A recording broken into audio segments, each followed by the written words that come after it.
احتشام سب سے پہلے تو یہ فیصلہ وکلاء کہہ رہے ہیں کہ ایکسپیکٹڈ تھا کہ یہ معاملہ ہوگا، لیکن اس وقت جو ہے وہ فیصلے کے تفصیلی جو ہے وہ سب سے بتائیے گا کہ وہ جاری ہو جائے گا آج ہی کی دن میں۔ دیکھیے وکلاء اب ایکسپیکٹیشن کا اظہار کر رہے ہیں، لیکن اس سے پہلے وہ عدم اعتماد کورٹ پہ بھی کر رہے تھے کہ یہاں سے فیصلہ نہیں ہو رہا۔ تو آج کا جو فیصلہ ہے وہ مختصر چونکہ سزا تھی تو اس کو معطل ہو جانا تھا، اور چیف جسٹس کے بھی یہ ریمارکس رہے ہیں کہ اس طرح کی مختصر سزا جو ہوتی ہے اس پر تو نوٹس جاری کیے بغیر بھی اسے سسپینڈ کیا جا سکتا ہے، لیکن عدالت نے مناسب سمجھا کہ الیکشن کمیشن کے وکیل کو بھی سنا جائے اور جو سوالات اٹھائے گئے تھے چیئرمین پی ٹی آئی کے وکلاء کی جانب سے سردار لطیف کھوسہ نے ریپرزینٹ کیا، اور انہوں نے یہ کہا کہ ٹرائل درست طور پر کنڈکٹ نہیں کیا گیا، اس پر سوالات تھے۔ یہ بھی کہا گیا کہ الیکشن کمیشن کی جو آتھرائزیشن تھی وہ بھی درست طور پر نہیں دی گئی، کیونکہ الیکشن کمیشن جو ہے وہ کمپرائزنگ آف 5 ممبرز ہوتا ہے، چیف الیکشن کمشنر اور 4 صوبائی ممبران ہوتے ہیں، لیکن یہ آتھرائزیشن سیکرٹری الیکشن کمیشن کی ہے جو کہ ایکچولی الیکشن کمیشن نہیں ہے۔ لیکن الیکشن کمیشن کے وکیل نے پھر عدالت سے کہا کہ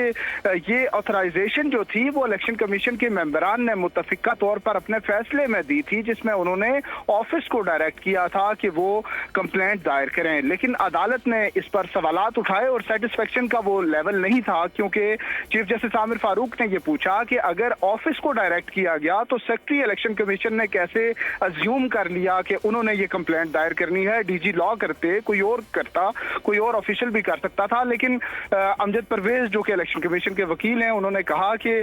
چونکہ secretary election commission administrative side پہ ہیڈ ہوتے ہیں، سربراہ ہوتے ہیں، تو اس لیے انہوں نے درخواست دائر کی۔ تو چیف جسٹس نے ایک مثال سامنے رکھی، انہوں نے کہا کہ اس کو اس طرح سے دیکھ لیتے ہیں کہ اگر ہائی کورٹ کے چیف جسٹس کوئی کارروائی کرنا چاہتے ہیں تو ایڈمنسٹریٹو ہیڈ رجسٹرار ہیں، تو کیا وہ رجسٹرار کو لکھیں گے یا آفس کو لکھا جائے گا؟ امجد پرویز نے کہا یہ دونوں طریقے درست ہیں، لیکن عدالت نے اپنا یہ سوال برقرار رکھا۔ تیسرا سوال تھا کہ حق دفاع نہیں مل سکا۔ امجد پرویز نے کہا کہ حق دفاع دیگر کیسز میں بھی ملزمان کو نہیں ملتا، یہ کوئی انوکھا کیس نہیں ہے، لیکن جو چیئرمین پی ٹی آئی کے وکلاء ہیں ان کا یہ موقف تھا کہ اس کیس میں چونکہ یہ فوجداری کیس ہے، دیوانی کیسز میں یہ ہو سکتا ہے کہ کوئی حق دفاع ختم کر دیا گیا ہو، لیکن جو کرمنل کیسز ہیں ان کیسز میں حق دفاع کا جو گواہ پیش کرنے کی جو درخواست ہوتی ہے اس کو اس طرح سے ریجیکٹ نہیں کیا جا سکتا۔ تو یہ بھی ایک پوائنٹ تھا۔ اس کے علاوہ یہ اس طرح کی جو کمپلینٹ الیکشن کمیشن کی پرائیویٹ کمپلینٹ ہے، اس کا جو متعلقہ فورم تھا وہ میجسٹریٹ کی عدالت کہا گیا۔ یہ سوال نقطہ اٹھایا گیا کہ یہ